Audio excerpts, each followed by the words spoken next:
Cast Iron Brains, a podcast that would like to apologize for the relatively sporadic production of podcasts entering the feed over the last week or so, but the careful evaluation of 100 or so 8 to 12-year-olds for the purposes of attempting to rank them in terms of baseball ability, native unrealized talent, and general get-after-itness is far more important than the daily news. My name is Bob, sitting across the way from my good friend and co-host. That's Abe. How you doing tonight, Abe? Doing well, Bob. Yeah, here we are. Lori's here too. How you doing tonight, Lori? Oh, you know. Lori, I know, apparently. Tonight is Wednesday, March 6th, 2024.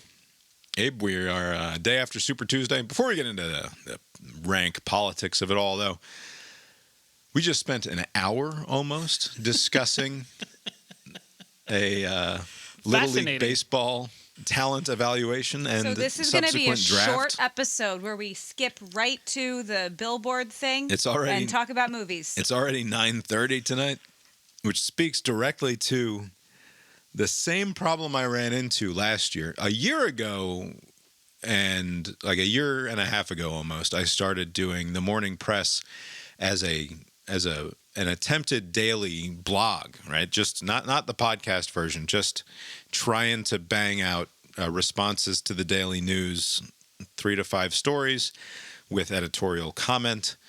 And I did that. I successfully kept that up right up until my final, not final blog, but the most recent blog posted to brainiron.com is a blog that still sits atop the blog roll there. It says Baseball is Life, which was apparently a prophetic vision of what would follow, which was nothing except baseball, right? It takes over our lives in such a massive way. And then this year, I started the morning press as a podcast. I started it back at the end of November, I think, and had kept up with it. I'm more than 50 episodes deep. It was generally going 4 or 5 episodes a week, strong for a while there. And then in the last week, I put out an episode on Wednesday, and then nothing for the rest of the week. And to be fair to me, I hadn't slept well that whole week. I was kind of sick. And on top of that, as I explained in the Monday edition of the Morning Press, I have this significant and recurring problem, which is that when I do something that I think is good, I cannot bring myself to do anything that is not that good as a follow-up to the good thing, right? It's so annoying. It's the worst thing about you, that everything has to be perfect, and it can't just be like, fine. So you're saying that like any good output is the new baseline, and you can't be below it going forward. You're constantly... That's what my stupid brain tells me. There is a saying with like, don't let perfect be the enemy of good. Yes. It's like it's like a real idiom. It's a thing, and Bob's like, no, I'm gonna exactly do that. I'm gonna put perfect right in the way. I steer good. directly into that skid. The perfect being the enemy of the good. You should, like in football where quarterbacks try to force it, and others, better quarterbacks, will take whatever the defense is giving them. You should take whatever, your talents will ebb and flow. Like if it's Tuesday, it's like, oh, this is a shitty day, and you write like a decent, but it's not the greatest thing. Just take what it gives you. Publish that. Or you write something, and maybe it turns out it was actually pretty good. Right. That's my general feeling, is that I have slogged through this and it's not very good, and then I go back and in the editing process, it's like, this actually that's fine. It was good. Yeah. But I mean, to be fair to myself, it was a heavy subject last Wednesday. It was I wrote at some not extended length, but at some length about that kid who lit himself on fire that we only briefly touched on. Right. And it had been top of mind for a little while because the reaction to it was very disconcerting to me, with the way that, like, Cornell West, for example, posted in tribute to this kid, and there were vigils with people talking about what a heroic and courageous thing he had done. And you'll note that the total effect of that person having done what he did to himself was for Hamas to reject a potential ceasefire deal this week. Right. And also, it is a incoherent argument to say, like, thousands and thousands of people are dying and nothing's changing. One more death will somehow change the course of things. Like, I don't know. It seems kind of a weird. Right. I don't know why we don't get the white savior narrative out of this. If nothing, right? Like, I mean, if right, but it'd be kicking somebody there. I mean, they're already dead. Like, it's like, all right, sure. fine. And again, like, as whatever. I wrote the essay. I spoke the essay into the microphone. Go listen to it from last Wednesday if you want to. But I was kind of sick anyway, and I find myself not intimidated by what I consider previous good work, but wanting to live up to that previous good work in some meaningful way. And I did. I got past it. I published an episode on Monday. But to be clear, I'm running into the same thing that I ran into at roughly this time last year when Baseball is Life, which is that much of the, like, literally many hours of my conscious mind have been occupied with the relative talent distribution of baseball ability among local prepubescent boys for the course of the last week. I have a question. Which is, that's a very unpleasant way of phrasing what it is that I've been up to. Not yes, Lori? To your cause. How does that take time? Because you can still do shit. You can still change the sheets on the bed. You can clean the kitchen. You can prepare dinner. You can still do things while thinking about baseball. What do you mean? What I mean is, how does the mental space get in the way of doing things in real life? I don't think it gets in the way of doing things in real life. It gets in the way of, I mean, literally I have pages of notes on these boys, and I was, aside from being physically occupied with the time of doing the evaluations and being at the baseball field. But like during the hours of like 9 a.m. until 3 p.m. The point here is that though Lori is skeptical of how much mind space these activities can take up. I'm skeptical of how much physical time that takes, not mind space. If I'm preoccupied with something, then I am not able to concentrate on the news of the day, and that's all I'm saying is that the morning press didn't come out on Tuesday because I had to draft on Tuesday, and I was literally ranking children for like 4 hours. So what was I doing with my day on Tuesday between the hours of 9 and 3? I was both reading the news and trying to put together a newscast and realizing that it was entirely fruitless because 90% of my conscious energy was actually being devoted to whether or not I was going to end up with ex-bum 12-year-old, or if I could somehow finagle my way into drafting the less bum 10-year-old that I'm after. But it was probably worth it, though, right? Yes, it was. I did a tremendous draft. I'm so pleased with the results. You flustered me, Lori, and it's fine, but because I'm trying to explain how I'm going to avoid last year's eventuality, which was that I ran out of steam when baseball season started and that I did not get to continue with the blog Morning Press. The podcast Morning Press is going to continue, but it's going to require a much more disciplined system than I have allowed it to become in the months that I've been doing it, which is basically just like I read until I figure out what the fuck it is I'm going to say. And of course, the classic thing with me and with a lot of writers, to be fair, is it's like I can't find the thing. I can't find the hook. I can't find the thing that I want to talk about. But ultimately, I always end up coming back to the fucking, like, there's only so much news of the day, right? So, like, if I'm going to have a podcast, it's going to involve a conversation about Super Tuesday, right? Like, there's no getting around that. So I might as well just start writing the stupid Super Tuesday reaction, even if I haven't found the way in yet. Even if the hook isn't there or it's not funny or clever, just start banging away at it and get on with your day. Not my strength, right? I prefer to fucking jam the ice pick into my brain until something interesting happens in there, and then I put it in the page rather than just putting stuff on the page and going and finding the interesting thing later. Whatever, the bottom line here is that I think I'm going to adjust in order to maintain the morning press as an ongoing concern. I think I need to adjust from a 5-day-a-week schedule to a 3-day-a-week schedule. Great. And it's going to, I think the plan is going to be come out on Monday, Wednesday, and Friday. And that gives me an opportunity to put the Cast Iron Brains out on Tuesday, hopefully. And then I do want to drop something in the feeds every Thursday. What that will look like precisely going forward, I'm not entirely sure. I think you shouldn't even, because it's going to depend on baseball schedule. Yeah, to a great degree, it will depend on baseball. I think saying you're going to do 3 a week is plenty, and just find out which days those are. Right. Yeah. You don't have to commit to a specific day, right? So I think I do. I think I sort of do in order for it to actually happen. I can commit you to a day. I can figure it out for you once we get a schedule. No, it's fine. I'll take care of it. Could very well, like in your outline, like if we record, as we do on occasion, a Tuesday episode of the main podcast. Right, it'll fuck us up. Yeah. That would run into the Wednesday press. Yeah. Once we have the baseball schedule, I can lay your whole life out for you in a spreadsheet.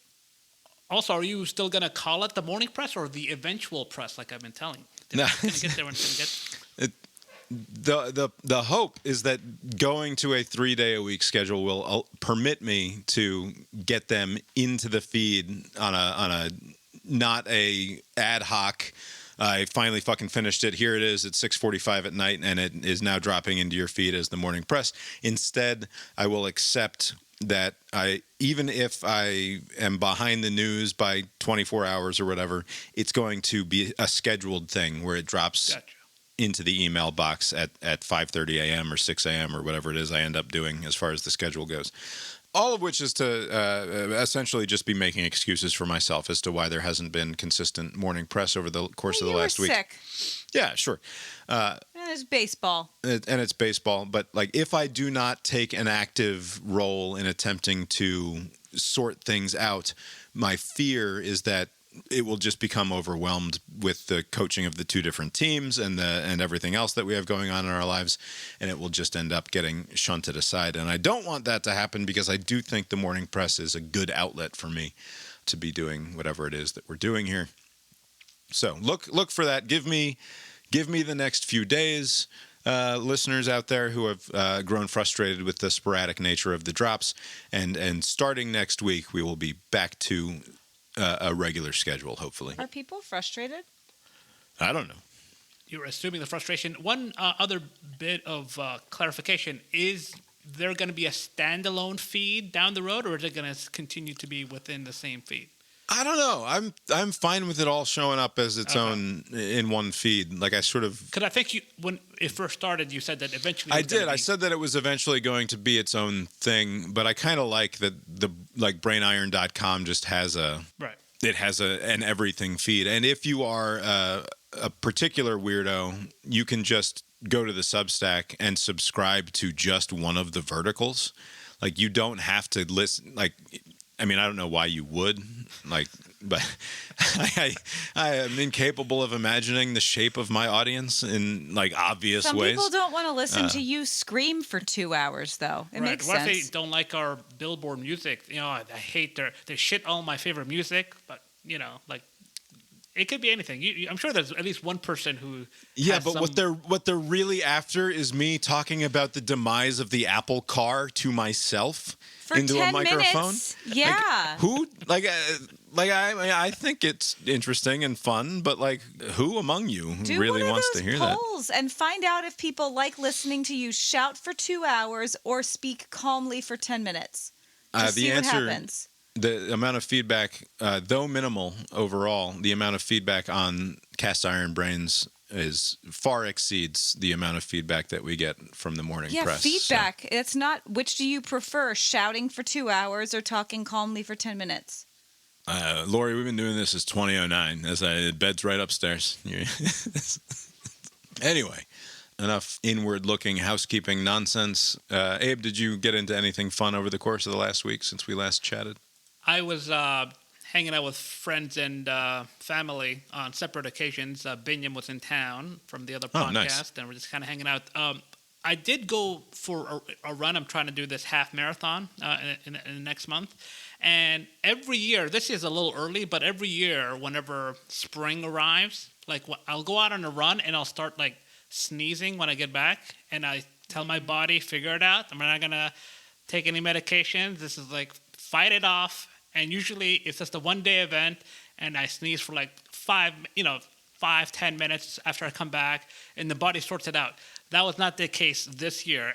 It was like a day's worth of... I've never sneezed this much before in my life. And it was a day that I went to go see Dune 2.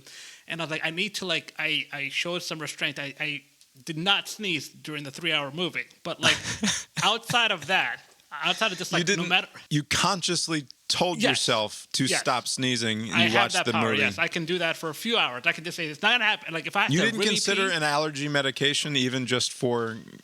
So he'll make him sleepy. So this was I go out run on Thursday, and then Thursday night I was gonna go see the movie. And so I'm like, I'm not gonna take any medications. I come back from the theater and I resume sneezing. I'm like, I'll just sleep it off. Sleeping always Maybe fixes the things. theater air was just really well filtered. Yeah, maybe because there was only like 2 moments where I was like, oh man, this is gonna be very awkward. This is a sold out show. I'm going to just start sneezing. But I went to sleep. I woke up. I continued to sleep. I finally relented, like 10 a.m., like Friday. I was like, fuck this. I went to the Kroger, and I got one of these allergy things. I took a thing. Which and then one? I forget. I just like, I've never actually been on this in this aisle before. Like, just, I will say, I was like, maybe like a commercial jingle will come to mind and I'll know to pick one, but nothing came to mind. I was like, I don't know. And I just got I was avoiding anything that was drowsy. Right. I got it, sorted it out. And then I went back to running the next day and there was no more problems ever since. I've since gone out. Good. So you Is it a pill that you're taking? It was one dose, or are you It was continuing? just one, yeah, just one, because they have all the different types of way to take this. I haven't done any research on it. I got one with a pill, and it stopped it, and then it hasn't been a problem since. Probably Allegra. Yeah, so maybe next year it'll get even worse. I don't know. It seems like it's getting worse. I thought I hit 40. It probably will get worse. I started using Flonase last year, and it's been great. Okay. How does that go? Is it like it's like a shot. You shoot it. It's a nasal spray. Yeah, you shoot it up your nose. And is it like, do you constantly have to take it during the whatever pollen season? I should have started. I didn't realize spring was happening in February. I did not realize that either. I'll start taking it as soon as my husband buys it from the store. Then I will take it. Okay. And it doesn't work immediately, but it just helped a lot. And is this just something you want to get ahead of? Sinus pressure and everything. You take it before there's any sort of symptoms? You're supposed to, but because it takes a while to start working. Okay. I used to look down upon all of you allergy sufferers in the world. Me too, until I became Of course you do. You still do. You're so mean. I do sort of like, I'm like, come on, get it together here. What are you doing? If you're not cut out for this, plenty of early exits available to you. Before we get into any news, I need to find out, Abe, I suspect you will side with Lori here in identifying some either needless and silly principle that I am adhering to for no good reason, or even worse, I will be revealed to be a hypocrite. Not that I will allow... Not that you'll listen to anyone else. Not that I will be moved from my position. But one does not become a great podcasting blowhard by being easily moved from one's pre-existing positions. You're like some local city official saying the commenting period is open. I'm not going to listen to anything, but let me hear it. I'm going to do this exercise, and then I'm going to decide what I was going to decide. That's exactly what he's like. I'm going to, I will now talk for the next 90 minutes and then open the floor to 3 minutes of public comment, to which there will be no response. All right. So you are familiar, perhaps, at least with the name of the following video game, which is Fortnite. Are you? Yes. Does that ring some sort of a bell for you? Kids game. Kids Right. game. Is Kids that where all the game. dancing comes from? It's where some Yeah. of the dancing comes from. It's one of these. Everybody gets into an arena with weaponry, and they try to shoot each other. Right. It's sort of like Call of Duty, but cartoons and Not super violent. Right. It's just there's other versions of it. There's like Splatoon 2 is another even more cartoony version of it. But you basically, it's a free game. Is it free? It Got is. for It's free? you can just get it on any of these systems. I think you used to pay for it. Maybe when it first came out, you had to purchase the software. But now it's free. You can just download it onto your Switch or your PlayStation or your Xbox or what have you, or your PC, and then you join up. You get on the server, and then you play these multiplayer. Do you shoot play 'em up. other like real life people on the other? It's like a online Yeah, thing. Yeah, so but in it's the not. computer. They don't yes. play like it's not single one's player. dying. There's no narrative. There's no game that you actually like work your way through and try to become the hero or what have you. It's just run around and shoot people. And for years, like I've had it on the Switch because like you sort of know it as a very popular thing, and so I downloaded it a few years ago, but never. Like I tried to play it once, and it's like, this is stupid. This is not for me, and so I didn't mess around with it. Within the last 6 months or so, Calvin and his friends have started playing Fortnite together, and it's as I say, it's a free-to-play game, but it operates on the freemium model, right? Where sort of like Candy Crush or whatever, you can play these games. Candy Crush is an example of a game where, let's say, you get X number of lives, and they replenish at some slow rate of speed, and so you could play it for 15 minutes. But then, if you want to continue playing more, buy 15 lives for $5.99 or something, right? Like I don't know what the stupid number is, but with Fortnite, you can always play it. Like you don't run out of lives in that sense. But where they get you to spend your money is on different avatars. Like you buy different skins for your avatars so that they appear differently up there on the screen. You can buy more advanced weaponry or like camouflaging abilities or like any number of different customizations for your shoot 'em up endeavors there. You can spend real life money, and all it does is change the appearance of your character. And then also, I suppose it has some effect on the gameplay in some way or another. Could you, for instance, buy a mercenary group, like, or is it just limited to just like armor and like weapons? Could I buy like I want this? I don't think you're talking. Are you? Like, can you buy like a clan to like? I Yeah, don't think like- it's like World of Warcraft situation. Okay. To where Right. like I'm where just I don't hanging think out you by buy the beach those. or whatever. You And- earn them or something. You meet Yeah. them. How do nerds do it? I don't know. I think the answer It's is not no. World of Warcraft. Right. Okay. And Right. the point of the game is not to kill each other. You can, but it's not. That's not the. You're not getting extra points for it. Well, no. The point of the game is to kill each other. I think. It, Right? there are different little games within the games. Okay. Like you can do the one where you're racing, or you can do the one where you're trying to kill each other. Right, and they have like mini games in there where they have like sort of Guitar Hero style silliness. Like there's Okay. a bunch of different things to do within the universe of this game, but ultimately I think that the main point is the melee style gun battles. The point here is that the boy now came back from a sleepover the other night, and he went to his buddy's house, and they stayed the night because they didn't have school on Tuesday because they never have fucking school. But there was no school on Tuesday because of the election. And so he went and spent the night at a buddy's house on Monday night, and he comes back on Tuesday at lunchtime asking if he can spend his money. Because he has money. Okay. Right, he has birthday money. Gifts, Tooth Fairy. He used to get an allowance. He's got a pile of cash he doesn't ever spend. It just sits in his safe there.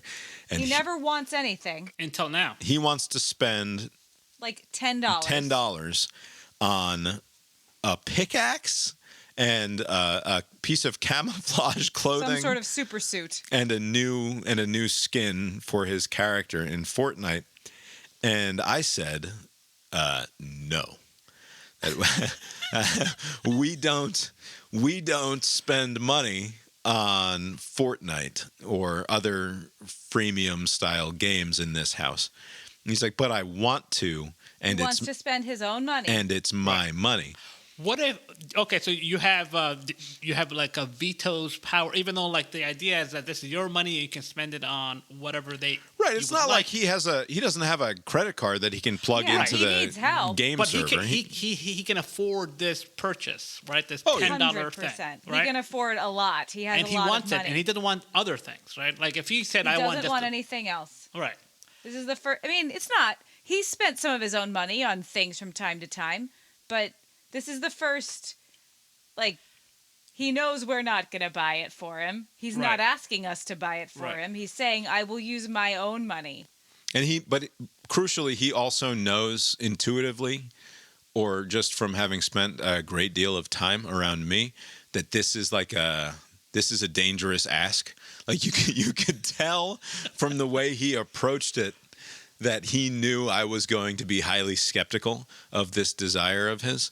And he was correct to be worried about me throwing down an unnecessarily gauntlet or principle here.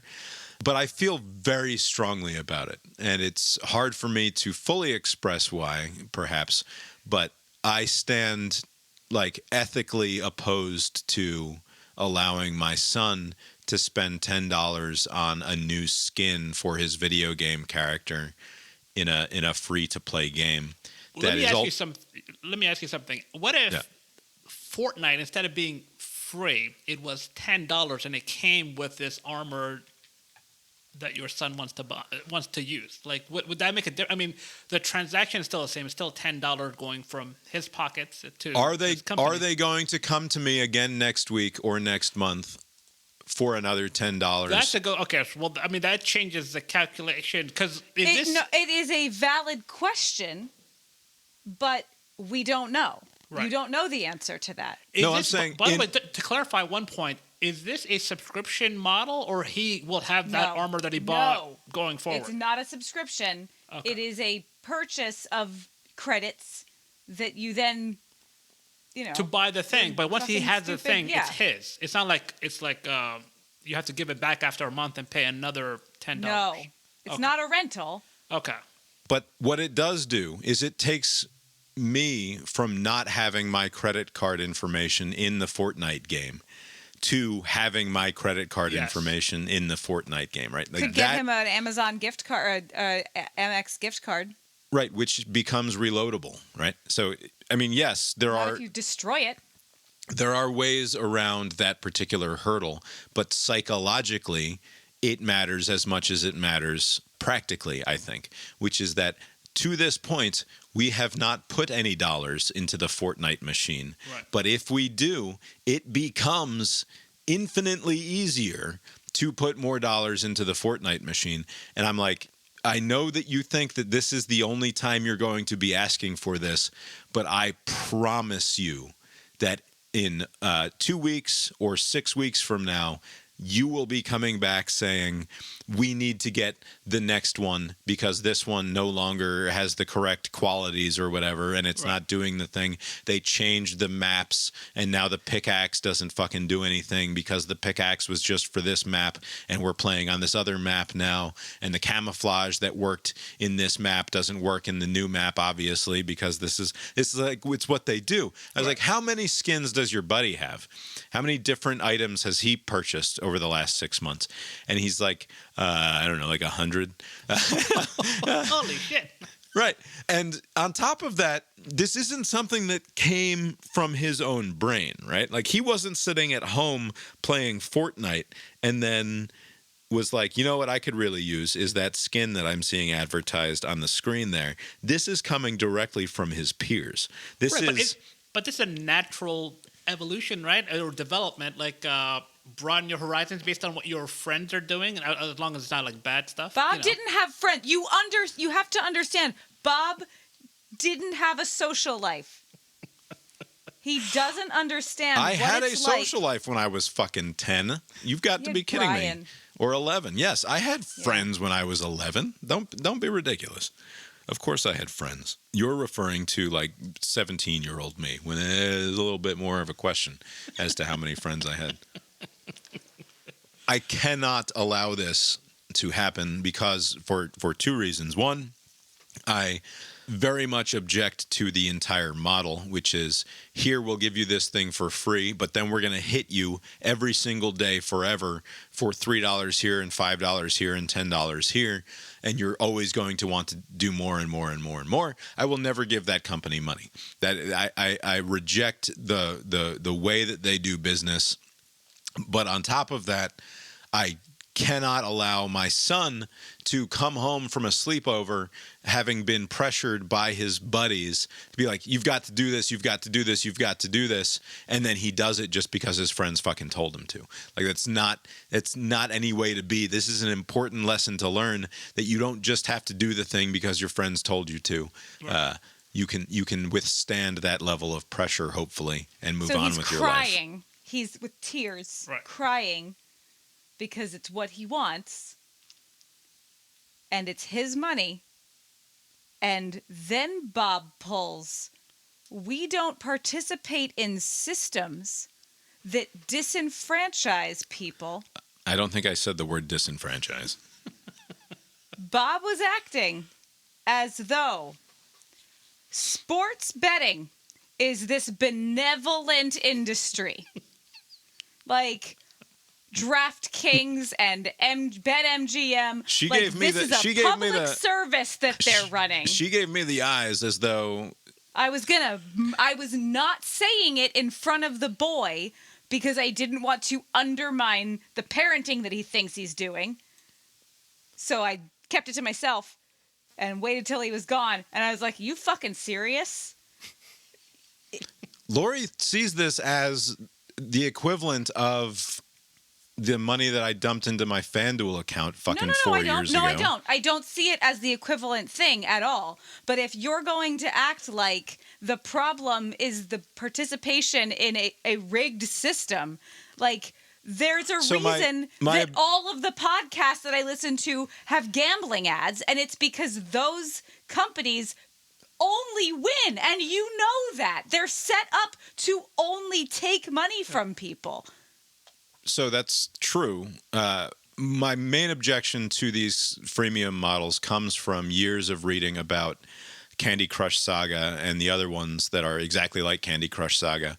And I play, the last couple months, I've been playing on my phone just as a mind waster.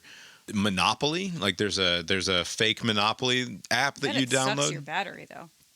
I don't think it's bad for the battery, but it's free to play. It doesn't cost anything, but you can spend an absolute obscenity on more rolls. And the way that the game is set up is that, let's say you have 100 rolls, then you can increase your roll multiplier up to 10. So you can roll 10 times, like you use up 10 of your rolls all at once. Then if you have 1,000 rolls, then you can up your multiplier to 100, which means that you're still you only hit the button 10 times, but the prizes get bigger and the each roll counts for more and all of that shit.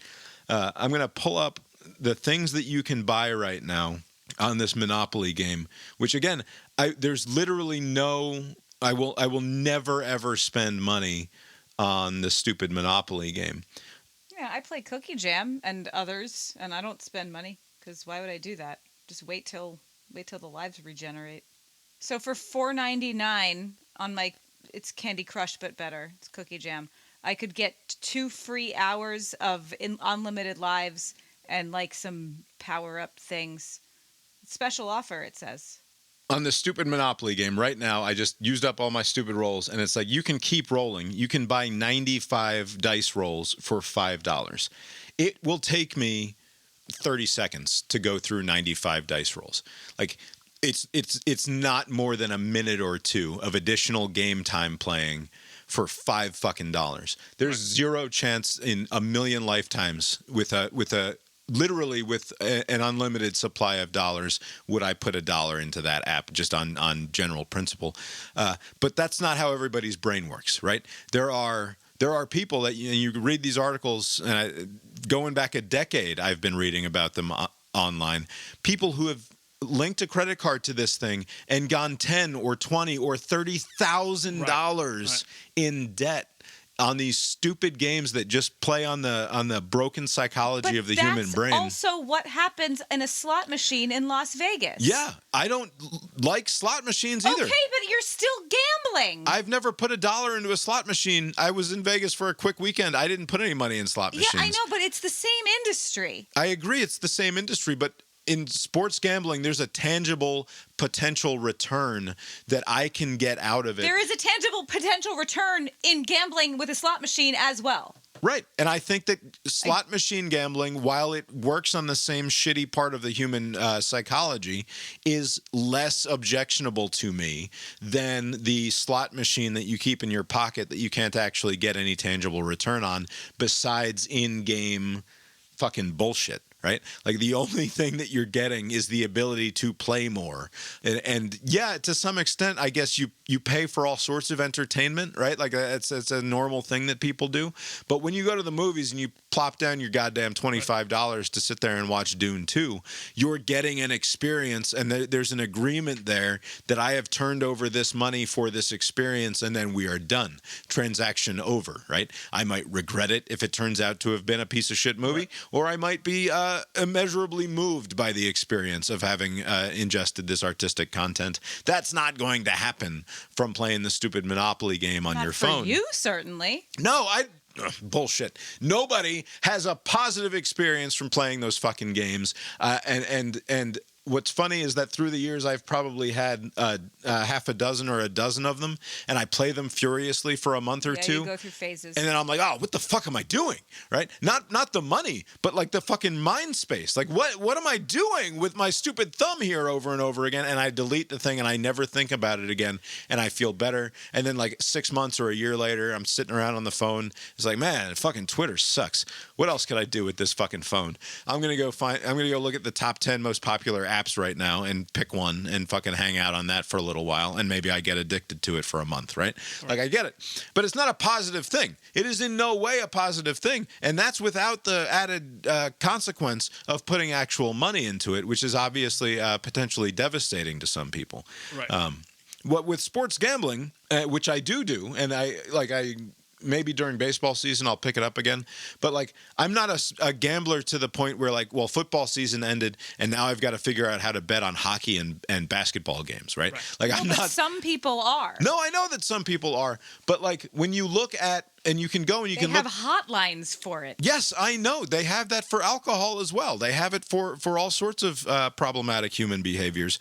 But again, we talked about it recently in terms of like credit cards and like Bud Light, where it's not like Anheuser-Busch survives because there are problem drinkers in the world. There might be a sort of a wide cultural problem with society's relationship with alcohol, and you can make these big sociological pronouncements about that sort of thing. But the people who have problematic relationships with alcohol are not, generally speaking, the ones that allow Anheuser-Busch to continue to exist. And the same goes for the gambling industry.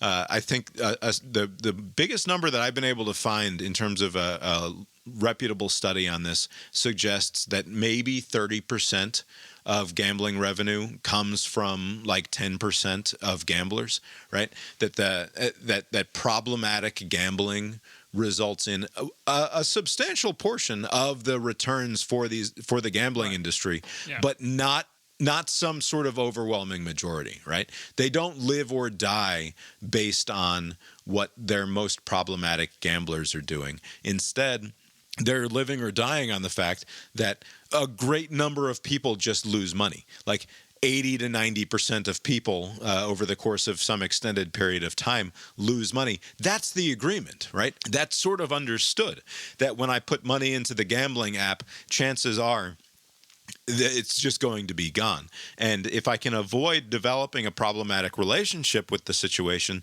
then great. And yes, I feel bad for the people who have more trouble containing those urges or dealing with their addictions in that way. But it doesn't feel to me quite as obviously exploitative in a way that Candy Crush and again, it's probably not the same thing with Fortnite, but my suspicion... Fortnite's probably more like gambling. My suspicion is that, with a lot of these video game companies, when you put the $10 Roblox. for the bonus content, it's a loot box thing, right? And the loot box functions exactly like a slot machine does, where it's going to return, you're after the diamond, but it just keeps giving you the lump of coal over and over again. But one time out of 100, you get the diamond. But you can't turn the diamond into a tangible thing in the real world. Right. It's just the same stupid thing in the app. So, whatever. Am I being needlessly, is my principle absurd, is the question. Am I being hypocritical in any way? Because I do, in fact, gamble, and that is obviously societally detrimental activity for a great number of people. And should I just let my fucking 11-year-old kid spend the $10 on the Fortnite skin? And if we don't let him spend his own money on this now, what will he spend his own money on when he is 18 and we don't have any control over it? Lori seems to think that by being impermissive now, I will somehow be setting the stage for the ultimate rebellion in a few years. You are potentially, just like you have, you see it all the fucking time at college, right? You keep your kids super strict, no drinking, no sex, and then they're drunken sluts once they get to college because they don't know how to handle themselves. It's not a 1-for-1. It's not every child of strict parents becomes a maniac. It's just that, like... Right. It's risky. So, from what I gather, I understand the concern for the potential slippery slope and that sort of argument, right? But like, it seems like there's like a middle ground you could reach, because I think Lori's right that stifling to this extent may backfire down the road. Why not have a dollar threshold to say you can spend X amount for whatever basically, like, the problem would be like he.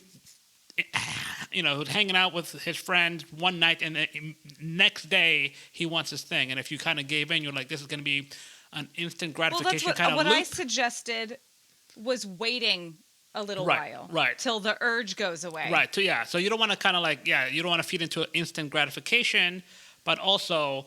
Because I'm not going to let the 11-year-old kid down the street dictate what my kid's desires are. I can go on the 20-minute rant about the evils of the EA Corporation or whoever owns these games trying to exploit people's broken human psychology, and that is all a problem. But much more important to me is attempting to inculcate in my son some degree of independent character that exists. Isn't going to happen. That exists beyond the pressures of the stupid kids who live down the street. Like that is a far more important thing to me than whatever complaints I have about the business model of the stupid app companies. Yeah, but it's us not letting him do a thing is not getting him to think for himself. It's just saying do the thing we think instead of the thing they think. But I think that, like the fucking Zyrtec or whatever it is that Abe took, he can try to. It introduces an ability to fight something that if you don't try to introduce the antibodies, you're not going to stand a chance against, right? Like I think that it's an important thing to give him the opportunity to live in this moment of missing out, to realize that it ultimately wasn't that big of a deal anyway. Yeah, but more to the question is Bob a hypocrite for acting like this is different than gambling? So I would say not a hypocrite in the sense that even if it were gambling, you have adults gambling versus an 11-year-old participating in this. Like it's two different categories. So like, so I don't think it's hypocritical. I just think it's just too rigid of a approach. Yeah. I see the difference. It's not like I don't see the difference between sports betting or, adults gambling, like you said, and these weird, stupid freemium games. But like, it's both the same kind of thing. Right. It's getting people to spend money knowing that it's basically just taking money and not actually a transaction. Right. It will be a very seamless transition if kids are doing this thing, this loot box thing, to transition into actually gambling when they get to later high school and early college. There was, I think, a Real Sports segment on like 18, 19, 20-year-old kids who I'm sure it's a mess.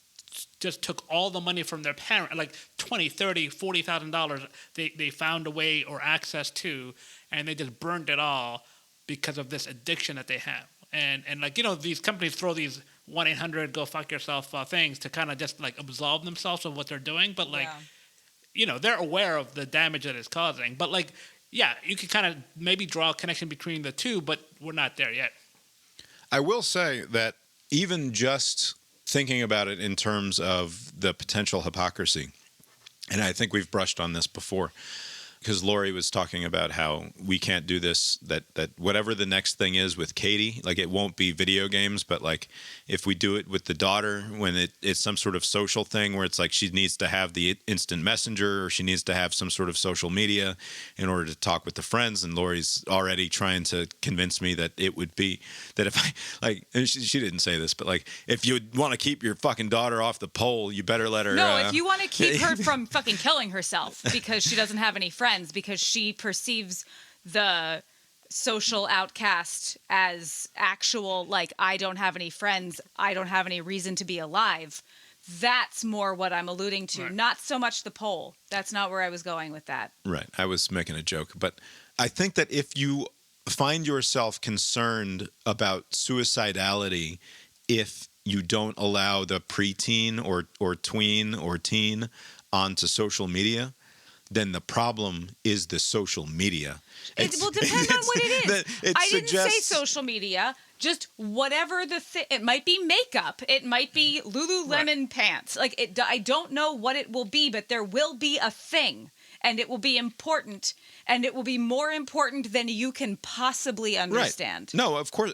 Bullshit. I can understand it. I once had irrationally large piles of desires because I was once also 14 years old, You were never a girl, though. Sure. You do not understand. You can't. It's okay. You shouldn't. Knowing that our future includes, and it has now started, Calvin, within the last couple of months, once hinted at an ability to communicate with friends, like to message in some way, to have some sort of a device that would allow him to do such things. Recognizing that is coming, I have this inkling that it's time to divest myself of the thing in a way that, like, I felt the pressure before. I've written about it at length before about how I think that the phone is bad. But like just to survive in terms of the coming accusations of hypocrisy, I can feel the pressure building for me to do away with the magical supercomputer, or at least to pare down dramatically the things that I have on it. So like the Monopoly game would be like easy gone, right? Like the Twitter, easy gone. Facebook, easy gone.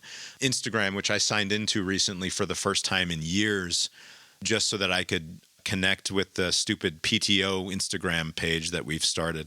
Easy gone, right? Like all of these things that I use it for, with the exception of like the messaging apparatus, so that, because like Lori would lose her, like she would not be, it would not be acceptable for me to not have a messaging service on the phone, probably. But besides that, like I can feel that coming, where it's like I need to reimagine my relationship with this device just so that I can justify telling my kids to fuck off when they start asking for one. Fuck off until when, though? I mean, at some point you have to kind of relent. I mean, until 16? I mean, 15? Like, how long are you trying to forestall this inevitability? I don't know, but at least until they get a driver's license, I think. Okay. I think that will be my... Which I would prefer doesn't happen until they're 18, so that doesn't work, because I would like them to have social lives before they drive cars. Right. And they can have social lives without the fucking social media influence. If social media is different than texting. I don't know how much different it is, ultimately, and I don't... Especially, I know! It's a lot more given control. What does texting mean in the world of WhatsApp groups, right? What is the functional difference between, like, I know the difference between text messaging and group chat, especially when group chat involves... But group chat isn't social media. Yeah, there are no ads. There are no random content being fed to you. The ads don't bother me that much. Being able to talk to your friends... Okay, but I'm not talking about group chat in the way that we use it. I'm talking about group chat in the way fucking middle schoolers and high schoolers use it, where it's like, oh, I'm on the group chat from my high school where there's 200 fucking kids in it, right? Like, I'm not talking about he's able to chat with the two kids down the street. I'm talking about these WhatsApp groups that are just... but they should be allowed to talk to the two kids down the street on the phone. Maybe, but that very quickly becomes something else entirely when it's... But that happens anyway.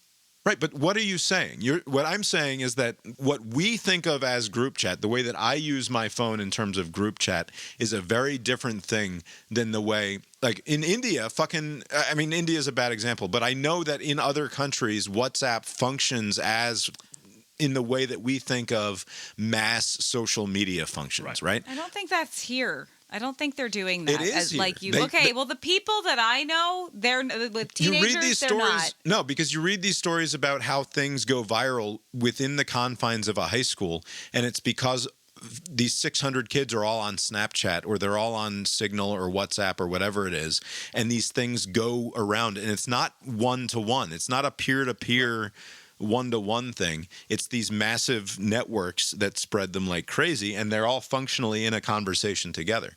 Like it is this weird sort of ad hoc social network that develops on them. And it's bad. Like, I think it's obviously bad. All of the evidence that you read points to these devices and these large social networks being bad, especially for young and developing minds.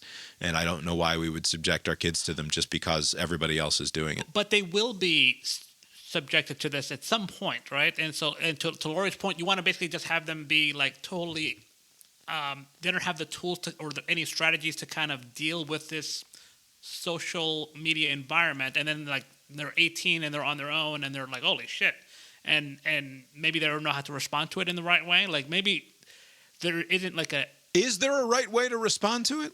Like what we do. But you're delaying. So if whatever concerns you have of them, being in this space at 14, 15, like what if they get there at 17, I think there's 18? a significant difference between, I think it matters that you're 14 versus you're 18. I do think that makes a difference. Do I think an 18-year-old is a fully realized adult human being? No. I have longstanding opposition to that idea. How is she going to get a ride to a place without a phone to contact the person who's going to pick her up? I don't know, but there are a million ways to figure out communication. They all existed. We fucking survived and thrived as a species for a very long time. Right. Then we will figure it out. Like, I have a phone. It's a stupid question. If a kid needs a ride to a soccer game, they can call me or text me. Like, the child doesn't need the device. And I just don't see why they would. Do you appreciate that there will be a cost in either direction? I mean, like, basically, with your strategy, you need more allies among the parents of these kids that they're hanging. Going to take. But if there's yes, and I think that we're in one of those obnoxious places in the world where a disproportionate number of people are going to be sensitive to these sorts of concerns, right? We will not be alone in this. It will often feel like we are alone in this fight, but we are in a weird, progressive, and highly involved enclave here in Charlottesville that I think is going to be sensitive to these concerns in a way that your traditional suburb or urban setting might not necessarily be. Oh, you can start a Dad for Liberty group in Charlottesville? Right, something along those lines. And now it's 10:30. Yeah. I don't know. It does feel like I need to completely reimagine my relationship with the device if I'm going to be successful in shaping their relationship with their device, because I don't want them to have the relationship with the device that even I have, and I certainly don't want them to have the relationship with the device that I see happening with teenagers and with children, where you see these statistics about 15-year-olds who spend 8 hours a day on social media, whether it's YouTube or TikTok or Facebook, all of which they treat as social media, right? Do I have to do it too? Because I don't want to, because I think I do phone perfectly. Right. You also think you do TV not nearly enough. I do TV not and enough. Perfectly. Right. You do what you want to do. I'm not the sort of person who demands the fealty to my way of thinking about things from other grown humans, but I do think that I want to exert some level of influence on how my children interact with them. And I want to exert some level of influence too, and I can demonstrate how to properly associate with social media. Yeah. Because we invented it. This is all us. It's just way harder. I think it's obviously way harder for kids to know how to do it. And the way that I know that is the look on my kid's face when he comes home from a sleepover wanting to buy the stupid Fortnite skin, right? Like it's that exact thing. The amount of pressure that he feels to buy that Fortnite skin because his friends told him to. You put it on steroids, multiply it by a factor of 10 when you put it in a supercomputer in his pocket. And it's not something that I want for them. I don't think they're fucking capable of properly handling it. Anyway, real quick, on Super Tuesday, Abe, any surprises? Anything of note? We have now Nikki Haley and Dean Phillips have officially suspended their campaigns after wallopings. It's not even fair to call them wallopings in the same way, though.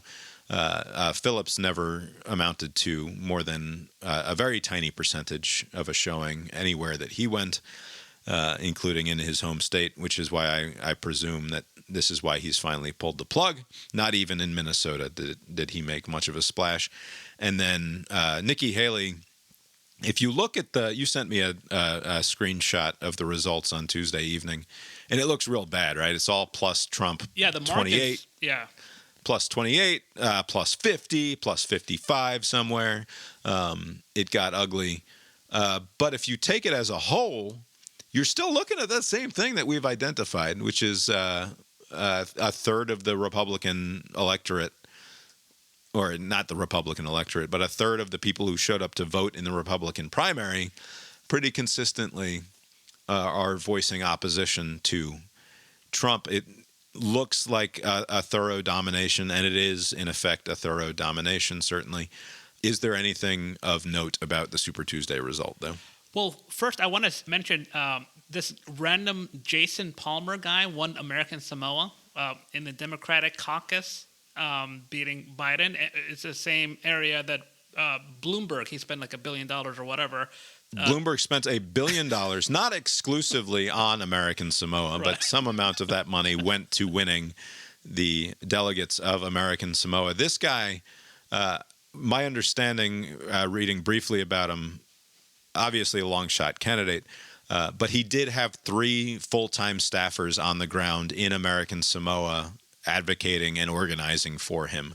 And so while he was pleasantly surprised by the result, it wasn't totally out of left field. It's not like he didn't commit some resources to attempting to win the delegates down there. So right, good for him. And it's weird that American Samoa has a caucus because they can't vote in November. The residents of the island. Yes, but they can voice their opinion about the direction of their colonial masters, job, right? Samoa. So regarding the Super Tuesday, it was very like usually Super Tuesday is sometimes an exciting kind of like night of like, oh, I was surprised it was this close, or there's an upset in this state, but there wasn't really. I mean, what was it, Vermont? Well, yeah, because usually you have a result in Iowa, then you usually have it go some other direction in New Hampshire, and then things take shape in South Carolina in some either clarifying or whole new direction way, and then Super Tuesday is when we get the actual exciting thing to happen, which right, is a direction, a meaningful direction. Right, and my state of Georgia is voting a week from Super Tuesday. It would be a total waste of time.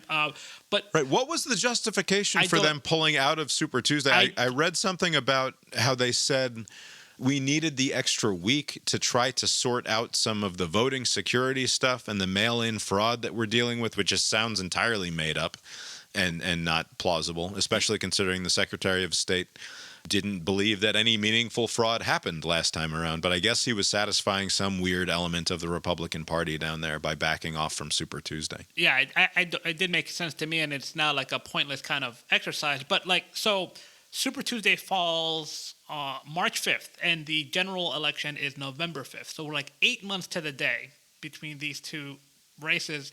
And so many votes have been cast for 2 candidates that, according to the polls, no one wants to be in the election, but here they are. Basically, they've wrapped everything up. There's nothing between now and November, and this is a rematch. You can almost like just tell people, just go on about your life, pretend it's not an election year, and until October, and then think about this, because it is a total waste of time between now and then. I mean, 8 months to decide what people that went up against each other 4 years ago, they're not any different than they were 4 years ago.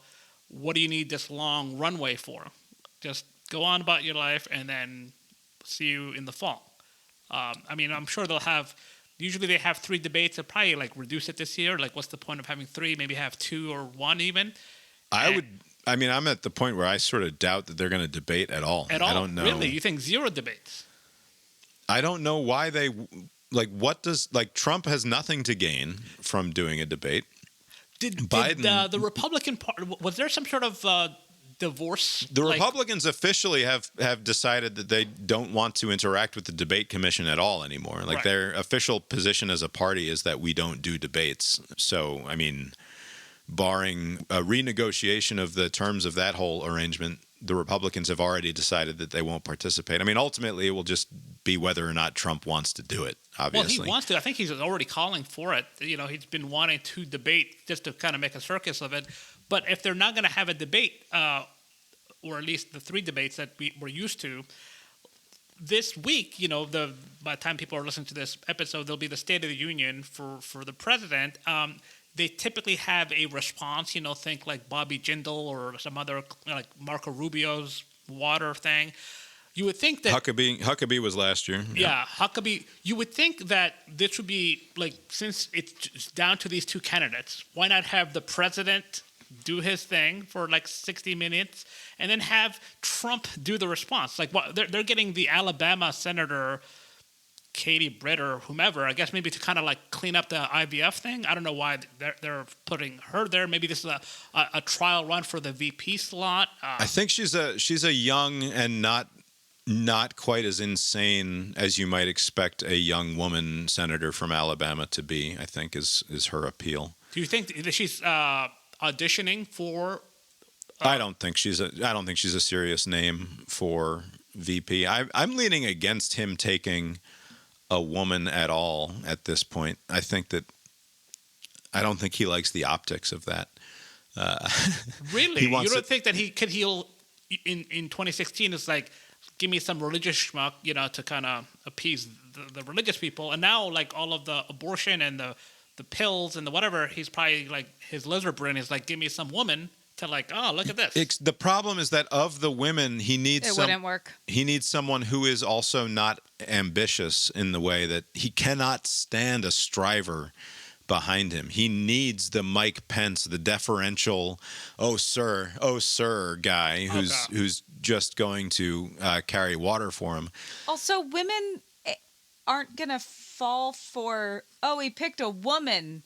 He must be... There's also no fucking gender gap. It's remarkable. I was looking at the New York Times Siena poll, which is a nightmare for Joe Biden. Right. 43 to 48, he's losing, according to the Times Siena poll. And then you listen to the Biden people talk about their reaction to that poll, and they live in fucking cloud cuckoo land. It is terrifying how not seriously they're taking this situation, which is that the president is shockingly unpopular, despite economic tailwinds that should be pointing in the correct direction. But to be fair, there isn't a good way to take bad news like that. What do you want them to to freak out? They're going to pretend like it's not a big deal, but I'm sure they're freaking out because it's not just that one poll. The numbers are a little different, but he's down in battleground states. I've seen many, many different polls. So if you have a problem with one poll, I said a week ago that there's no path to the nomination no path to the presidency for Donald Trump, and every single little bit of words that I've read over the course of the last 8 days has been pointing in the exact correct direction for a path for Donald Trump to the presidency. I'm convinced that basically the only way, and this was part of the reason that my prediction went the way that it went, is that in a head-to-head race, it's hard for me to see how he loses. Biden desperately needs a libertarian candidate who can pull a meaningful number of votes away from Trump in the 6 or 8 states that matter, right? Right. It needs to happen that a bunch of Georgians and North Carolinians. Like, he's going to need to win states that he did not win in 2020, but only because a bunch of people vote third party, not because he's meaningfully increased his percentage of the share of the vote. I think that they're both going to lose meaningful percentages off of last time, and Biden needs to hope that the Libertarian or the no labels candidate is more appealing to Republicans than it is to Democrats. I think I'll be interested to see what the polls look like Labor Day and on, because it matters. It matters whether or not Joe Biden seems like he knows what the fuck he's doing tomorrow night. Right? Do you think he gets they juice him up? You know, like there was a story where there was like a crazy pharmacy at the White House. Elvis Presley they should movie. Have him get his kids. His State of the Union last year was tremendous success from the perspective of making people remember what they liked about Joe Biden and making him seem like he could fully command a room. That was the best speech of his presidency to this point, was last year's State of the Union, where it got feisty, you'll recall, with the back and forth with the audience. But that was peak Joe Biden. We haven't seen anything like that for the last calendar year.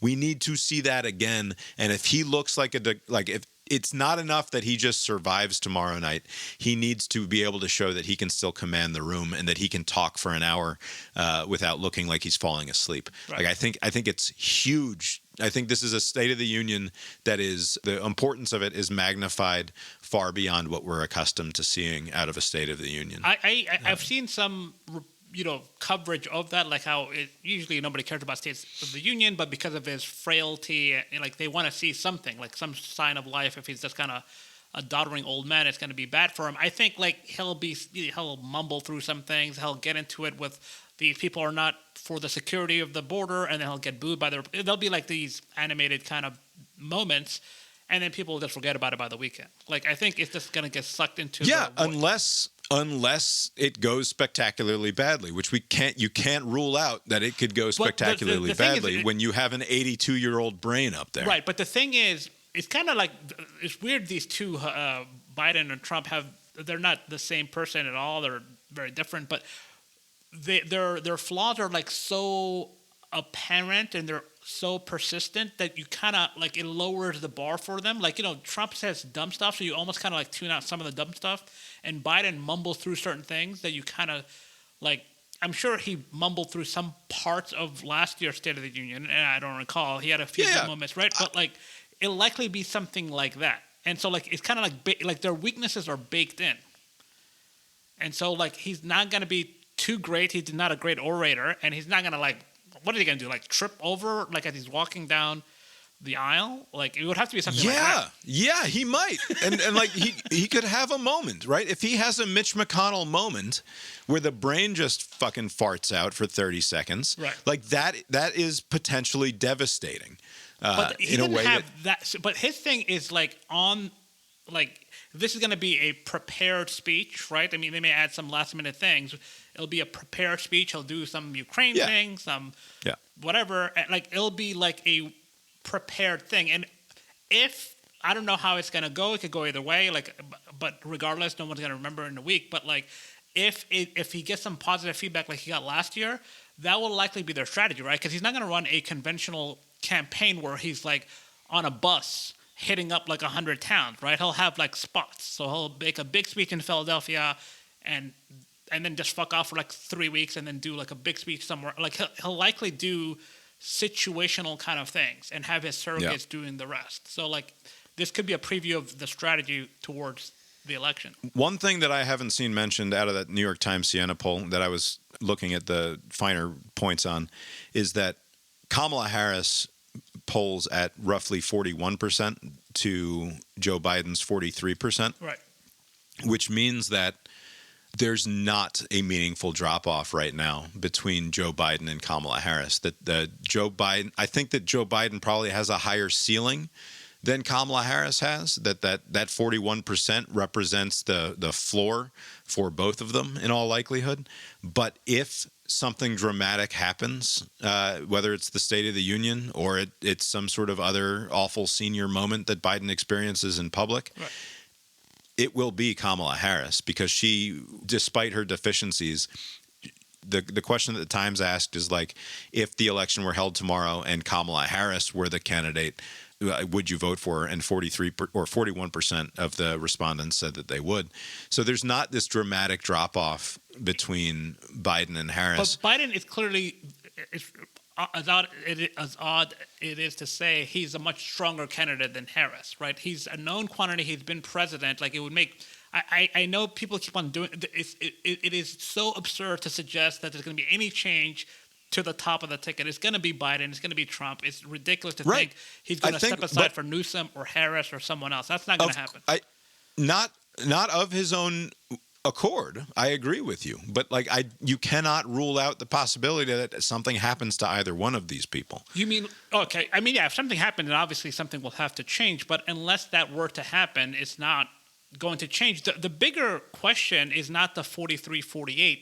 It's that, what is it, 10% of, like, are these holdouts because of the Israel-Hamas? Are these holdouts because they don't want to say they're going to vote for Trump? Like, where are those 10% going to break? Are these, because in 2020, it was 51% Biden, 47% Trump. So right. 48% Trump, that's in line of where he was 4 years ago. Well, I think the main, just to say this, my main theory is that the line has not budged an inch since 2020. We're right where we were in 2020. The polling is showing a lot of dissatisfaction with the way things are. But when it comes down to voting, it will be the people who voted for Biden are going to vote for Biden, the people who voted for Trump are going to vote for Trump, and the people who sat out are going to sit out. So, like, these numbers are, there's been some blowback towards the Times. I don't know if you've seen some of the coverage where, like, what the fuck, the Times are, like, bashing Biden and they're praising Trump or whatever. But, like, all of the polling, I think they're about right. But, like, there are people who are saying undecided or whatever. Those people are going to break one way or the other.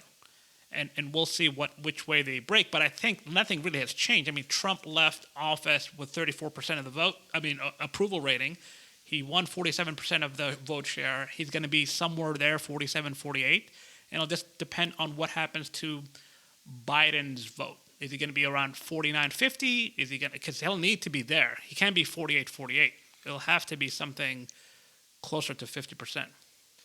Yeah, and I think I still think it's more likely that a third party or a collection of third parties comes in and we see a significant reduction in both of their shares of the vote in November, and it will just be a question of where that attrition happens, right, or to which side it happens. So, what do you think? How long do you think Haley is going to take before she endorses Trump? Right. So last week I predicted that Mitch McConnell would not endorse Donald Trump, despite the pressure that was apparently coming from the Trump campaign, which is a pressure that I don't understand, because why do they care what Mitch McConnell thinks? But I guess they still think it matters that they can get the say-so of the face of the establishment Republicans, despite the fact that, like, that's completely contrary to the entire Trump project, but whatever. And I don't understand why Mitch McConnell would do it. And even reading his statement today, it's like it just felt so resigned. Right. Like he doesn't. Like he's like, well, I'm on this fucking team, and he's on this fucking team. I guess for some reason we're on the same goddamn team, and so yeah, him. He's sure, my quarterback. That's my quarterback. Yeah. I joked and said that's Mitch McConnell trying to stamp out that nice, cute little green shoot that I had growing out of respect that I had for him.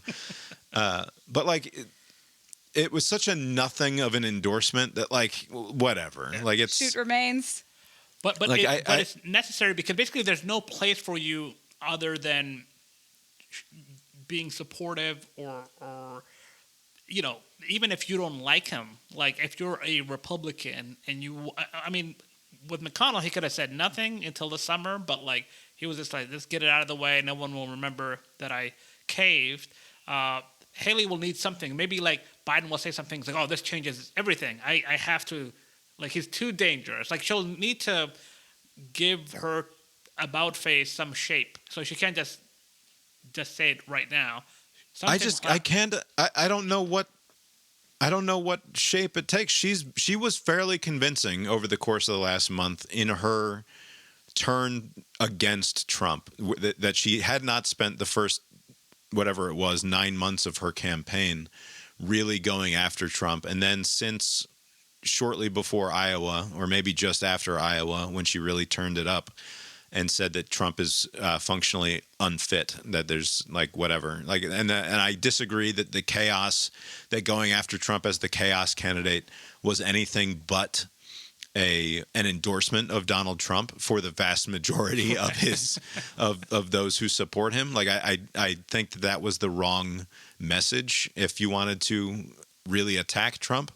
But yeah, I don't know how she can about face on the things that she's been saying about him over the course of the last month, except to give some mealy-mouthed, I'm a Republican, he's a Republican, and I assume that when Sonia Sotomayor kicks it in 2026, that he's going to appoint a conservative judge, as he successfully did 3 times during his last presidency. Like, it'll be something to that effect. That, and I think she'll also use something in the news cycle where something about the Biden side that's not favorable. She'll wait a day or two and say, I mean, whatever reservations I did have during the whatever, Trump is blah blah blah better than whatever, and here's the my endorsement. And if she hangs on to it through convention, then it will be. She will tie it to whoever the VP pick is, right? Right. She can say, whatever my reservations about Donald Trump and disagreements we had in the past, I think Kristi Noem is a tremendous asset to the Trump campaign and to America moving forward, and so it has my full support. Although, as I said, I'm less convinced now that he can pick what he would consider to be one of the hot VP women potential picks. Like he's not going to pick Sarah Huckabee Sanders. Sorry, she's not hot enough. He's not going to pick Stefanik. Sorry, she's not hot enough. Yeah, I think Noam is like a likely, unless you think that he's going to pick another dude. But it seems like he'll likely. Tim Scott wants it real bad, and Tim Scott. He wants it in a way that doesn't feel particularly desperate for the presidency itself. Like he doesn't give off. He's very successfully not giving off the vibe of I really want to be president one day. Right. And maybe that's just a function of the fact that he literally ran for president without ever coming across as actually wanting to be president, which is quite an accomplishment. Also, if you're wanting to be the number 2 to a dude who eats burgers and is pushing 80, you want to be president, just not the traditional way. Just wait it out. Right. Yeah, I don't know. I'm so disappointed with the Nikki Haley campaign, but whatever. It doesn't matter. All right, real quick. We won't even play this whole thing, but I was greatly. No. Bob, it is almost 11 o'clock. We have to skip whatever that thing is. Fuck you. We do not ever skip Strassmann when Strassmann is available to us. It's getting late. Now How dare you? America's favorite game show.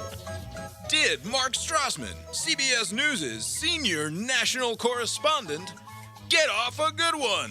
This is off the top of the CBS Evening News. This is whatever time it airs in your time zone. They came back from the national commercial, and we go to Norah O'Donnell, and here we are. Good evening. I'm Norah O'Donnell, and thank you for being with us. We have several major stories that we are following tonight, including that massive blizzard out west, plus President Biden's big announcement for Gaza as hundreds of thousands are under threat of starvation. But we begin tonight with new developments in that terrifying accident and dramatic rescue in Louisville when a semi-truck was left dangling off a bridge nearly 100 feet over the Ohio River. There's a historic blizzard dumping 5 feet of snow in California, and it's a disaster. There's a humanitarian catastrophe in the Middle East where we're going to claim that hundreds of thousands of Palestinians could be starving to death.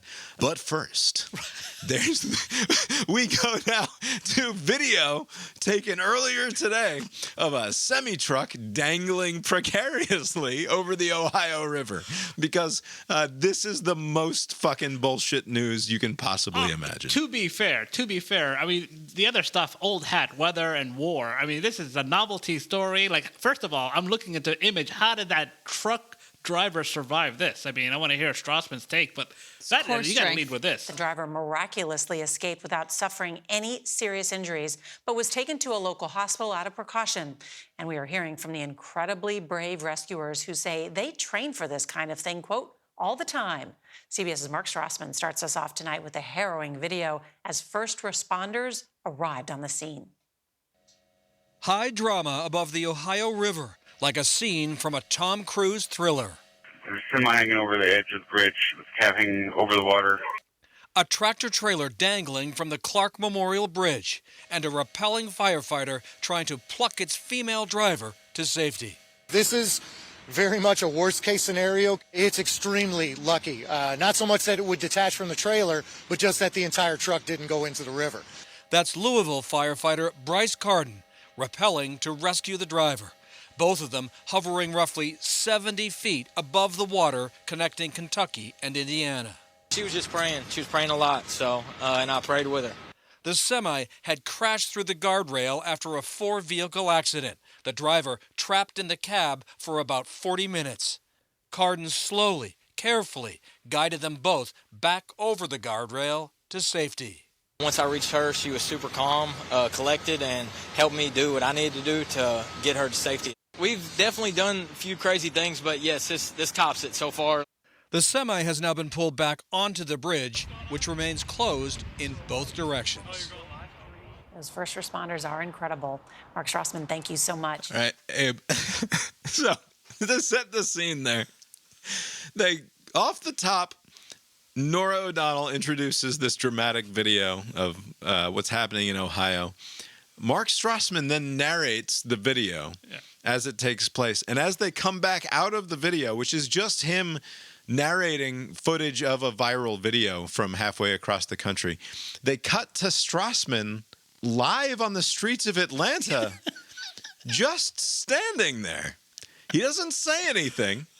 He just nods and with like sort of rueful acknowledgement of the thing that happened, and Norah keeps talking. They never go to him. He's just there to be observed, as though he were standing in downtown Atlanta watching the video on his phone for some reason and talking about it on a national news program. So glad we watched that. What the fuck are we doing here, so CBS? Glad we watched that.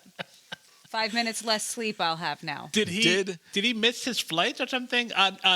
No, because I don't think he got anything off. It was a great story. He said that they were high pressure, high above the Ohio River. Yeah. Like he tried to go high, and then the Tom Cruise thing. But yeah, nothing. He mailed it in. Come on, Strassmann. Ooh, sorry, Mark. Try again next time. Ridiculous. Let's roll the dice. Hello again, everybody, and welcome to Billboard Hot 100 game on the Cast Iron Brains Radio Network. This week, we'll take a listen to one of the... This is going to have to go quick because Lori's not wrong. It is getting late. All right, I have rolled the dice. We are going to year number 6 on our years chart, and we are going to position number 47 on the Billboard Hot 100. Oh, no, forgive me. Sorry, 41 on the Billboard Hot 100, not 47. Number 6 is the year 1988. We have been there before, to bad effect in the past.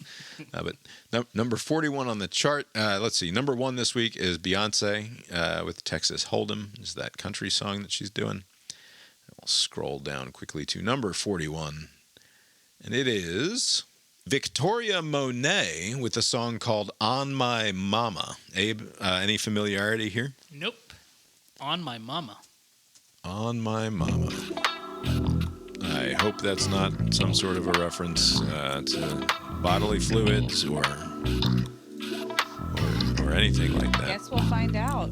When they say she get it from her mama, I'ma say you fuck her right. Body rude is unpolite. Don't be in a humble type. Tell me is you down, cause I'm trying to go up tonight. Hoes and hoochies left and right. I just wanna live in a fantasy. I think we deserve it right. You deserve nothing. Top of the I don't hate this. I've ever made in my life. Permanent ecstasy. Ladies as pimps tonight. Living inside a dream. Let's play where the love is like. It also doesn't sound like this could be a 90s song. Yeah, are the baggier clothing coming back, like, or at least the jeans? Oh, yeah. There's much more underboob in this than there would have been in the 1990s. Yeah, but just the sound, it doesn't sound like garbage. It just sounds like sort of whatever this is. Yep, And there's all right. dancing. Whatever. Doesn't do it for me one way or another. I don't like it, but I don't hate it. Wait until you I'm see not the like, oh God, turn it off. 1988 version. What was big in 88? Hair metal? Have we had any hair metal stuff lately? Yeah, we haven't yet, but yeah, it's going to be like pop or hair metal or something. All right, we are looking for the very first week of March or so, 1988. Yeah, that sounds like it could be a Brandy or Monica song, like slightly different, but that was fine. All right, we're looking at the 6th through the 12th of March of 1988, the number one song in America. I don't often get a chance to do this, but as the old meme goes, number one that week was Never Gonna Give You Up by Rick Astley. Wow. Yeah. Attaboy. Patrick Swayze at number 3. That's a little weird. Keith Sweat, number 9. Gloria Estefan, number 10. Gloria Estefan shows up pretty consistently in this game for some reason. Cher, In Excess. George Harrison, scrolling down to number 41. And we get Louis Armstrong with What a Wonderful World. That doesn't make any sense. No contest whatsoever. Why? What happened in 1980? Is this like an anniversary or something? It must have been in some movie. Never gonna give you up, never gonna let you down, never gonna run around and desert you. We should look that up, but That's cheating. I mean, sure, but I mean, we don't even really need to listen to it. It's just this is one of those. Look at that little Mitch McConnell shooting up there. It's a beautiful springtime hope and love. This is the official video. I mean, I'm sure he was dead. This is the estate of Louis Armstrong official video. And I think to myself, what a wonderful world. It was in a movie where it was creepy. Skies are blue. It was used in Good Morning Vietnam in 1988, which is what brought it back to popularity. Peaked at 32 in February of 1988. 1988 was better for slot number 41 on the Billboard Hot 100 chart. And that's an easy one. You've been listening to Cast Iron Brains, a podcast with Bob and Abe. Find the show at Substack, brainiron.substack.com, where you will be getting plenty more podcast content out of me starting soon enough.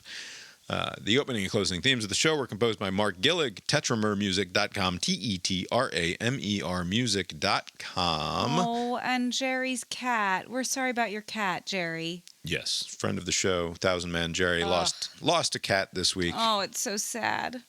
Oh, wow. Seemed like a good cat based on the video that Lori showed me. Oh, he's a good cat. Abe, sounds like you went to see Dune 2. My exposure to the pop culture of the week, we did not make it to Dune 2, sadly, but apparently hot chicks with big tits are popular again, Abe. I don't know if you saw, but on the internet, everybody was freaking out because that blonde from Euphoria, what's her name? Sydney Sweeney? Sydney Sweeney. She hosted SNL this weekend. Oh, SNL, yes. And she's a hot chick with big tits, and everybody was like, "We're back, America! The libs have lost, and the conservatives have won because hot chicks with big tits are popular again." And that was actually a thing? I have to say, on Bob's Twitter, it was entirely mystified by the insistence that the popularity of a hot chick with big tits means a return to form for America. I'm fairly confused on this front. Also, Sydney Sweeney. I mean, I shouldn't be talking about people's looks, but she just looks like. There's this phenomenon. Apparently, I only recently found out about it because of Sydney Sweeney. Apparently, there's a thing called like blonde blindness that like. Okay. We've talked about this with your brother. Yeah. Yeah, like 15 years ago. Yeah, sure. That doesn't mean that it's stuck. But apparently, like some dudes like me, like blondes, like just don't even really notice. Like I'm just not like the blonde thing. Doesn't. But for other dudes, all you need is the blonde hair. And the whole rest of the situation is like, it could be very average. I mean, that's a rude way of putting it, but it could be not particularly noteworthy. They see the archetype and not the actual person. Right. You just see the hair, and it's like, hot chick. And you make Tim Allen noises. It's your brother. It is. It is sort of my brother. I don't see it with Sydney Sweeney. I don't think she's particularly beautiful in the face. And I'm more of a face guy, I guess, than I am just the general package situation. But, like, she doesn't do it for me. Sorry. We don't have to talk about Sydney Sweeney anymore. Last time you got me to talk about Bryce Dallas Howard. I'm not going to fall for this again. Seriously, though, go into the fucking Twitter and look up Sydney Sweeney and look at the conversations that people are having about Sydney Sweeney, and it's just utterly mystifying. I mean, if you want to defend the position, if you think of Pamela Anderson and how worse things were for women back then, and how they are slightly marginally better now, but we haven't had the like Marilyn Monroe, Pamela Anderson, big boobs, blonde hair thing in a while. I guess. I mean, like I'm not saying this. It's just that if you want to defend the we're back because hot blondes, then it's the gap between Pamela Anderson and Sydney Sweeney. In the meantime, we've had fucking Penelope Cruz and Ana de Armas. They who were are blonde. Way more beautiful than Sydney Sweeney is. That's what they're saying. They're saying the hot blonde American flag bikini thing. What I like about America is that fucking Penelope Cruz and Ana de Armas come here and star in movies, and they're way more beautiful than Pamela Anderson or Sydney Sweeney. Yeah, that's fine. You have a type too. That's my America. Abe, how was Dune 2? So this was a sneeze-free experience. If you have an opportunity to watch this movie on the biggest screen in whatever town you live in, do that because, like, I mean, I went to a Dolby kind of. I was like more towards the sound than the size of the screen, right? But it's plenty big. Great movie. I'm watching this movie. It is like 2 hours 46 minutes runtime. It could have been. I mean, it wouldn't make sense financially, but it could have been 5 hours because they were rushing through it. Halfway through the movie, I'm like, how long is this book? I've never read the book. I don't know what's. Like, I don't know the length or whatever. I don't know if there's multiple books. The book. He wrote like 26 novels in this universe. There's a lot of books. He wrote a ton of them. So they cover. But how much youth baseball did he coach? Probably not very much. Yeah. The one like critic. I mean, like I said, it's a great experience. I can't wait to watch it again when it comes on HBO or whatever that it'll be. The one criticism I have is that they covered so much ground. That there were moments where Elvis shows up, like Austin Butler's character. He's like some sociopath, and they build them up for like 20 minutes before they get into a thing, right? So it's like, I'm like, if this were like a prestige HBO thing, this would be like 3 seasons worth of content, right, in one movie. It's just like, holy shit, man! Like you just went, like they covered a lot of ground. Yeah, and they didn't even tell the whole. They didn't complete the first story that they're telling here, right? Like this is because there's going to be Dune Messiah or something I saw somewhere online. there's a lot of Muslim-y themes to this. Again, I haven't read the book. They're in the desert, so they're in the desert. But now that I think about it, the Muslim garb makes a lot more sense in a desert setting. You think that's maybe how they got there? I'm starting to make the connection. Okay. I think that's what it was. I think if the religion started in South Beach, we'd be wearing different clothing. But it's just I think so. It is I was like, wow, it makes perfect sense without but they're also doing like prayers that are it's not exactly Muslim, but it's I'm like, this guy, the writer of the book, he must have pulled from that, because there are so many overlaps. I was like, I remember this. They called the ghost of the desert something that's Arabic, that I remember when I was a young kid, the people were saying, oh, you got some devil type or whatever. What if it turned out that your family's religion wasn't actually Islam? It was just very into Dune your whole life. Right. Maybe, but there is what is that Doctor Strange guy where he's like, I looked at all the possibilities of the future, and the one successful path is this. Right. And there was something like that with this Chalamet kid, whatever. He is like, oh man, the only outcome that can work is going to produce billions of dead people. And he's like, yeah, it's going to be fine. Let's go with that route. So he knows that the religious stuff that they're building around him is bullshit, but he's like, I'm just going to pretend I'm the guy just so they... It's not exactly spoilers situation at this point, but if you think this is going to end well for our alleged hero, you're not paying very close attention to what's going on with this story.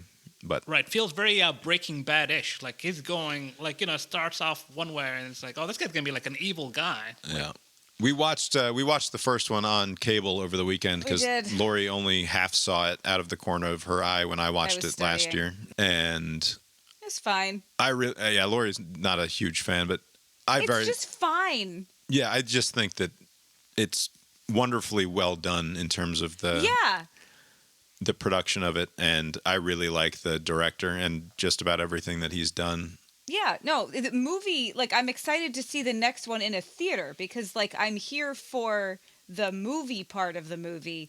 The story, I don't care about any of these people at all. It is, and but from a story perspective, it is an interesting deconstruction of your traditional, hero's journey situation. Sure. So I think a question came up somewhere in my life of, are there movies that are good that would have made better HBO shows?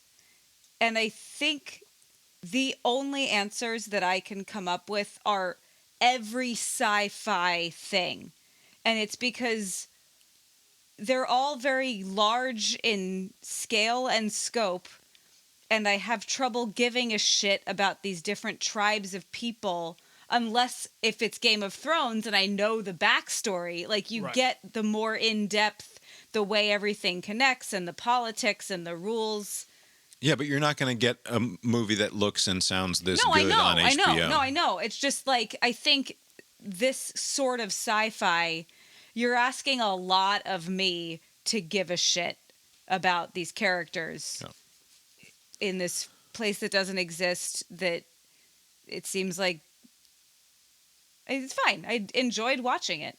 Yeah, I don't know. I think it was wonderfully acted and wonderfully put together, and I'm very excited to see the next one, even though I've never read these books, and they've always existed on the periphery of my awareness. Even Frank Herbert and Dune didn't matter to me at all growing up. I never read a bit about them, and I don't know that I have any particular interest even now in going and exploring that universe. It's just it's almost too large, and that's what I'm saying. It's too big. Yeah, but I'm going to enjoy the movie. Did we watch anything else?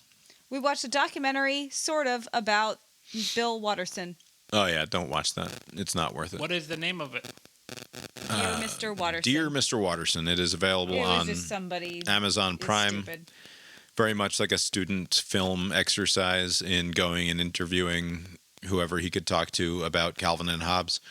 And it had its moments of poignancy and that I appreciated, but that was entirely what I brought to the table and had nothing to do with what he was bringing to the table in any meaningful way. And it's been around for a while.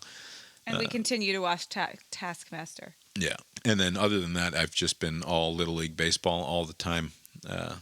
That's just my life again now. It's fun. It is. It's very fun. It's great. And it's short. Like it comes and goes, and it's so fast.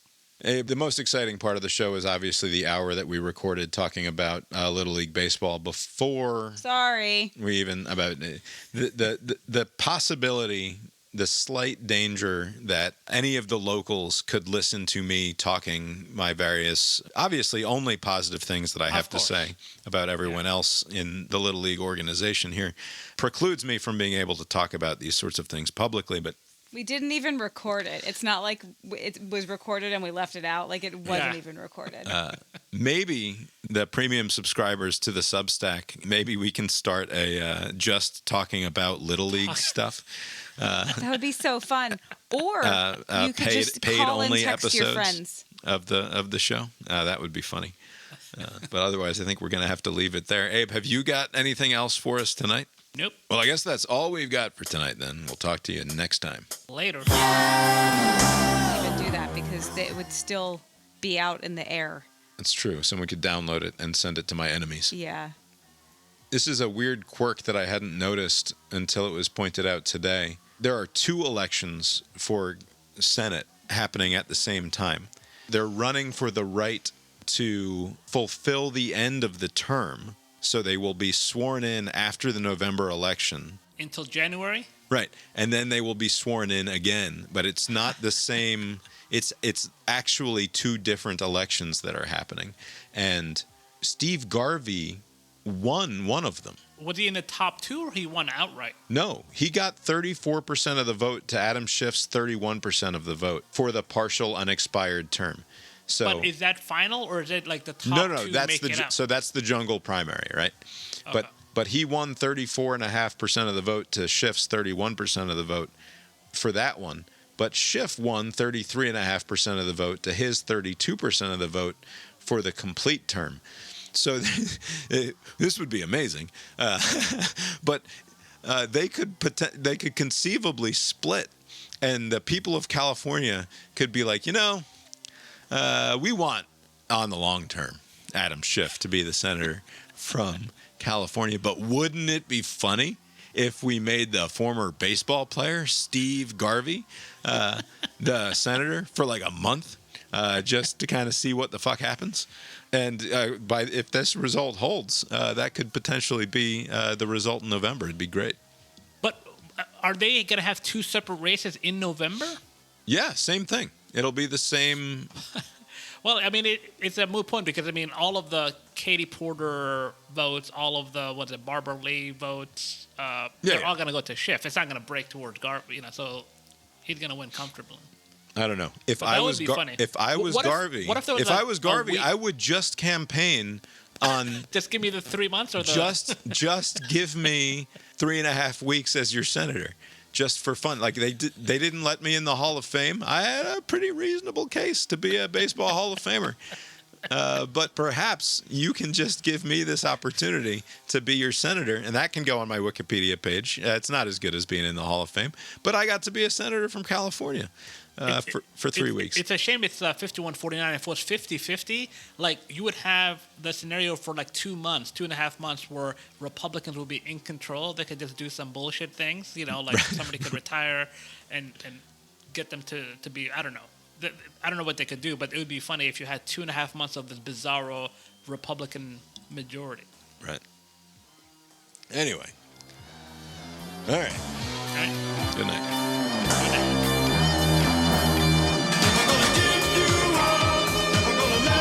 The proceeding was created with 100% human content.